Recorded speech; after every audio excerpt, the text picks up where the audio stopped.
এটা যেটা মোটা করে ডাল নিয়ে এসেছিলাম সেগুলোকে কাটাই ছাঁটাই করলাম। আর এগুলো আজকে এদের কিভাবে কি সিস্টেমে করছি এটা এই ভিডিওটা সবাই দেখবেন, সবাইকে এগুলো বলবো আপনারা এইভাবেও করতে পারেন। এটা একটা মোটা ডাল, একে কাটাই ছাঁটাই করে প্রায় 8 পিসের মতো হয়েছে। তো এখান থেকে ধরে রাখেন 3 মাস আগে গাছটা কেটে পড়েছিল অন্য কোথাও, জাস্ট আমার নজর গেল, যাওয়ার পরে আমি মনে মনে এগুলোই ভাবছিলাম কি এগুলোই যদি আমার কাছে মোটা ডাল পাওয়া যায়। যাক, পাওয়া গেছে, জায়গা ওইদিকে দূরে থাকি। এবার মেন গল্পতে আসি। ডালটা তো ধরে রাখেন শুকায়নি, অথচ কিছু কিছু পাতা ছেড়েছে। এবার এর করণীয় হচ্ছে, আমি রাত্রে যখন একে ঠিকঠাক করি, ঠিকঠাক বলতে যেরকম ধরে রাখেন এর হাইড্রোজেন পারঅক্সাইড জলে পুরোটা স্প্রে করি। স্প্রে করে যাওয়ার পরে গাছটা মোটামুটি রাত্রের মধ্যে একদম সতেজ তরতাজা হয়ে গেছে। তারপরে আপনার এই মাথাগুলোতে ফাঙ্গিসাইড লাগাতে হবে। এদিকে জাস্ট একটু ছোচালো করে এভাবে কাটতে হবে, কাটার পরে অ্যালোভেরা জেল দিতে হবে। তারপরে কি করছি দেখবেন। প্রত্যেকটা ডালকে এইভাবে ছুচালো করে একটু করে ছাল ছিলতে হবে। ছাল ছিলার পরে এগুলো প্রত্যেকটা মোটামুটি ছাল ছিলা হয়ে যায়। তারপরে আপনার একটা ফাঙ্গিসাইডের পেস্ট করব। পেস্ট করে যেগুলো জায়গা ক্ষতবিক্ষত জায়গা রয়েছে ওগুলো জায়গাগুলোতে এইভাবে লাগিয়ে দেবো। এদের কাটা অংশে মাথাতে সামনে পুরো জায়গাটাতে এদের আবার ওই ফাঙ্গিসাইড লাগালাম। ফাঙ্গিসাইড লাগিয়ে দিলে কি আবার ফাঙ্গাসটা অ্যাটাক করবে না। তার মধ্যে হচ্ছে আবার অনেক সময় একটা সমস্যা হয় বড়ো গাছে, দেখবেন এই সাইডে যদি ফাঙ্গিসাইড না লাগান গাছ ওই দিক থেকে কমপ্লিট ও কারণে নিচে থেকে শুকাতে উপর দিকে চলে যায়। আর উপর থেকে শুকাতে নিচে এসে মাঝপথে এসে গাছটা মারা যায়। ওই জন্য মাস্ট আপনারা ফাঙ্গিসাইড লাগাবেন। আর এই ভিডিওটা বড় হবে, কিন্তু এই ভিডিওটা প্রচুর পরিমাণে কিন্তু শেয়ার করবেন। দেখতে তো পাচ্ছেন A to Z আপনাদেরকে পরিচর্যা বা কীভাবে করতে পুরো গাইড করে দেখাচ্ছি। পুরো এগুলো জায়গাগুলো ছিলার পরে ফাঙ্গিসাইড যেগুলো ক্ষতবিক্ষত জায়গা ছিল প্রত্যেকটা জায়গাতে ফাঙ্গিসাইড লাগিয়েছি। আপনারা একটু ভালো করে দেখবেন, তারপরে আশা করি আর দ্বিতীয়বার আপনাদেরকে জিজ্ঞাসা করতে আপনারাও নিজে পারবেন।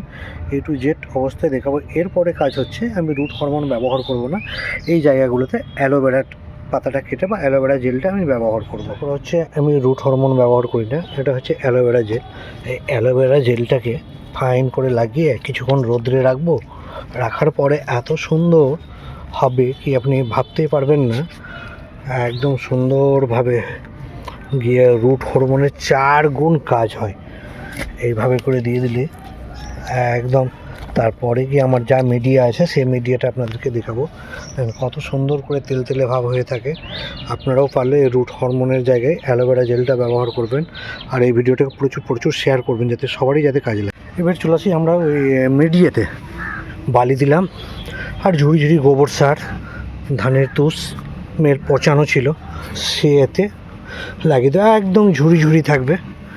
এত সুন্দর মিডিয়া তৈরি হবে আপনারা ভাবতে পারবেন। আর এতে অবশ্যই ফাঙ্গিসাইড দিয়ে দিতে হবে। আর এগুলো তো এখন রেডি হয়ে গেলো। এদেরকে আবার একটু রোদ্রে দিয়েছিলাম দেওয়ার পরে। আর যখন মিডিয়াটা কমপ্লিট হয়ে যায়, যখন গাছটা লাগাবো, গাছে কিন্তু যেরকম হালকা ঝুরঝুরে মাটি রয়েছে 2 থেকে 3 দিন জল দেওয়া চলবে না, জল দেবো না। তারপরে গল্পটা হচ্ছে এর বডিতে যা স্প্রে হবে হাইড্রোজেন অক্সাইডের স্প্রে করা যাবে। 1 লিটার জলে 3 থেকে 5 গ্রাম দিয়ে বডিতে দিলে বডি থেকে একটা আলাদা এনার্জি আসবে।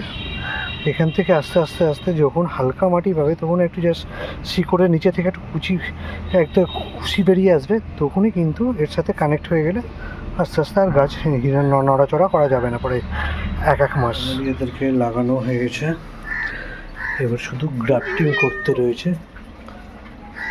দেখে তো মনে হচ্ছে কেমনই একদম বড় ডাল, ঠিকঠাক কটিং রয়েছে। এবার কিছু করবো না, জাস্ট এদেরকে হাইড্রোজেন পারঅক্সাইডের জল 1 দিন 2 দিন পর প্রত্যেক দিন যতদিন পাতা ছাড়েনি স্প্রে করতে হবে। আর আজকে 2 দিন জল দেবো না।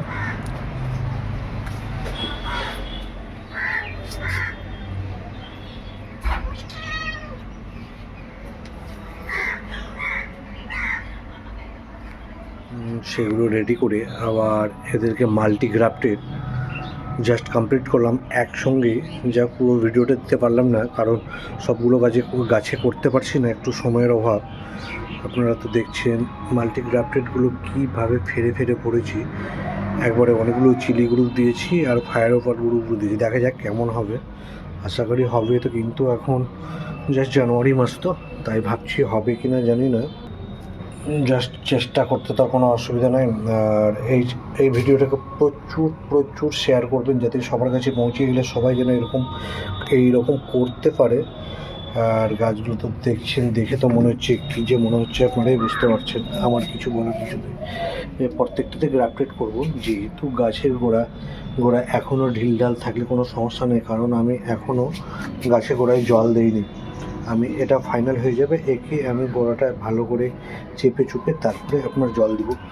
আর 1 দিন পর অবশ্যই হাইড্রোজেন পারঅক্সাইড দিয়ে স্প্রে করতে গেলে গাছ একদম তরতাজা। যেহেতু গাছ 3 মাস ধরে শুকনো অবস্থায় পড়েছিল ডাল কেটে, তাই আমি নিয়ে এসেছি ওকে। যখনই প্রথম দিন হাইড্রোজেন পারঅক্সাইডের জল খাইয়েছি, একদম গাছ একদম দেখেন পুরোটা একদম কাঁচা হয়ে গেছে। হাইড্রোজেন পারঅক্সাইড খাওয়াচ্ছি গাছে। হাইড্রোজেন পারঅক্সাইড খেতে গেলে গাছ একদম সতেজ তরতাজা হয়ে যাবে। যেহেতু 3 মাস ধরে শুকনো অবস্থায় পড়েছিল গাছ, আপনারা এইরকম গাছ যদি শুকনো অবস্থায় থাকে, তাকে আপনারা হাইড্রোজেন পারঅক্সাইড 1 দিন পর বডিতে অবশ্যই স্প্রে করবেন। হাইড্রোজেন পারঅক্সাইডটা সবেমাত্র বৃষ্টির জল, এটা বৃষ্টির জল পেয়ে যাওয়ার পরে এবং মরা গাছই যেমন জয়ন্ত হয়ে যায়, সেরকম এটাও হয়ে যাবে আশা করি। আর এই ভিডিওটা প্রচুর প্রচুর শেয়ার করবেন, সবার কাছে অনুরোধ রইল।